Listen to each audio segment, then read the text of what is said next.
Yo, what's up guys? It's me with finallyanime.com and it's time for some BioShock material.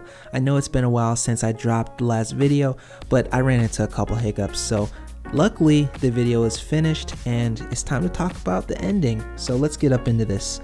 Okay, so the ending for BioShock Infinite, Burial at Sea, might seem abrupt, and it is, but what it does manage to tie together, it does so in a nice constants and variables type of way, even if the ending itself is kind of one huge plot hole, but I'm gonna get to that in a little bit. So what I'm gonna do for now is have the ending play and explain / cut to supporting evidence as we go. But enough of that, let's get to the analysis. Number 1, Sally is not DeWitt's daughter. Right here it shows DeWitt trying to grab Sally, his so-called daughter, and it's implied the entire story it is his daughter, but in contrast a number of times hinted that she isn't. Again, I've looked through the footage over and over, and nowhere does it say that it is his daughter. You might think maybe it was said somewhere in the office, but nothing. Anyways, what's more interesting are the parts where we're basically told Sally isn't his. The first was heading into the first elevator. Liz says your girl, not your daughter. The second, the absolute giveaway, is when quite plainly DeWitt says Sally isn't his daughter. You kept saying your daughter's name, Sally. She's not my daughter. I thought. For those of you who still remember the main game, Booker does something really similar when knocked out from escaping Liz's stronghold, waking up and calling Liz Anna, subtly telling us Liz is his daughter. This time around he does the exact opposite. I'm sending you to find your young one.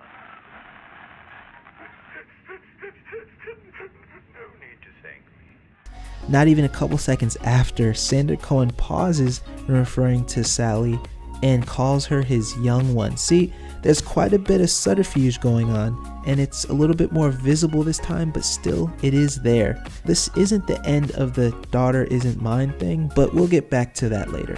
Number 2, remembrance. Now here in the flashback, DeWitt's saying she's mine, she's mine. Now technically he could be saying she's rightfully his since a deal's been made, or she's mine as in technically he is Booker, so the child is his, just he didn't directly have her in that specific timeline. Okay, so switching back to reality, he's trying to nab Sally, who questionably wasn't really his to begin with at all, but he keeps trying to take her while Elizabeth echoes how the child isn't his in reality or the flashback. Now some people have wondered, how could Elizabeth be on both sides of this occurrence? Well, to keep from getting ahead of myself, I'll save that for later and just say for now it's possible and it isn't at the same time.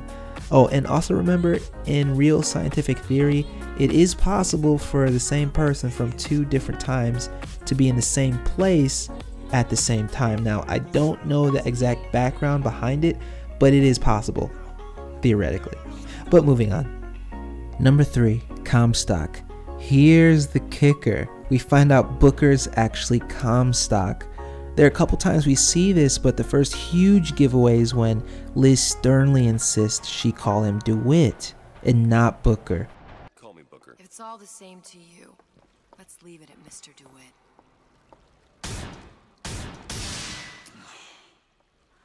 Mainly because she called the good version of him Booker, and it'd be sacrilege to call Comstock by his first name.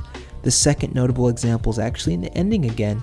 If you remember, Booker reluctantly gives Comstock his child, and if you're wondering still how to tell who's who, Comstock has the Lutece twins on his side and Booker does not. Now Lutece twins start explaining things and they're pretty transparent in their explanation.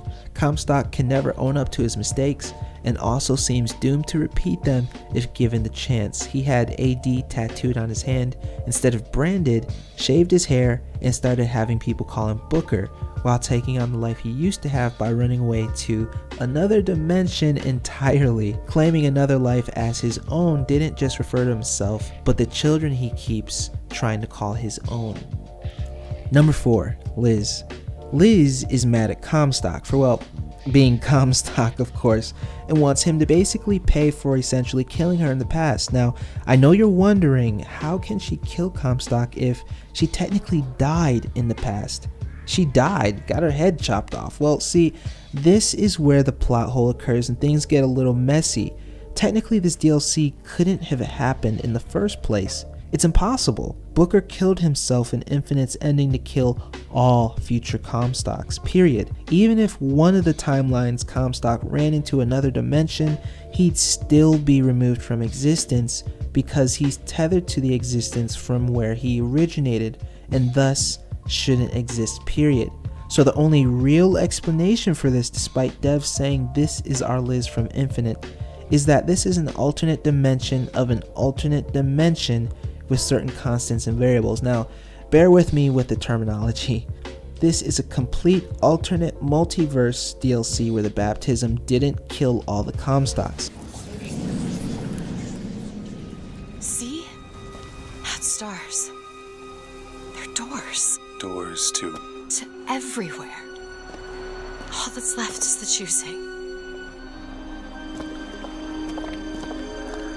What are all these lighthouses?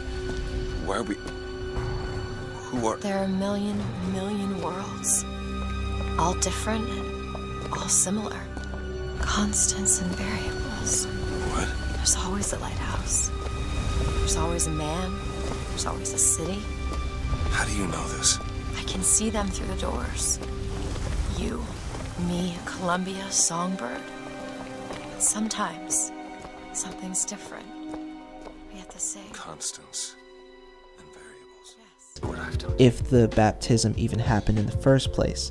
Assuming none of the simple rules of space and junk don't fall apart, the constants I pick up are that original Booker always dies in the end, omniscient Liz always results from this death, and Booker's evil version must die. There are other constants, of course, but these are the ones we're focusing on, so this means in fact we can't assume again that there was a baptism or assume how Comstock came to be. By deduction, one of the variables has to be, in this DLC, that Liz takes it upon herself to hunt down every remaining Comstock. Now mind you, since this is an alternate reality, we can't assume that there are more, even though most of us are probably thinking it. Again, we know there's at least one man, one idea, one lighthouse. There are constants and variables still, constants being pretty obvious for the most part, but the variables being a bit more abstract this time. Okay, so for the TLDR version, it basically goes like this. Booker runs away to Rapture to escape his effed up past of decapitating Kid's head, which isn't canon by the way, sometime after he becomes Comstock, but before he starts the true reign of Columbia with Elizabeth.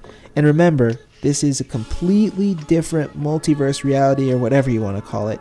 Remembering his life previously, he tries to take up his old life as Booker, and tattoos AD on his hand and tries to forget all about his little mishap. Omniscient Liz comes along to make everything right and makes sure to kill him.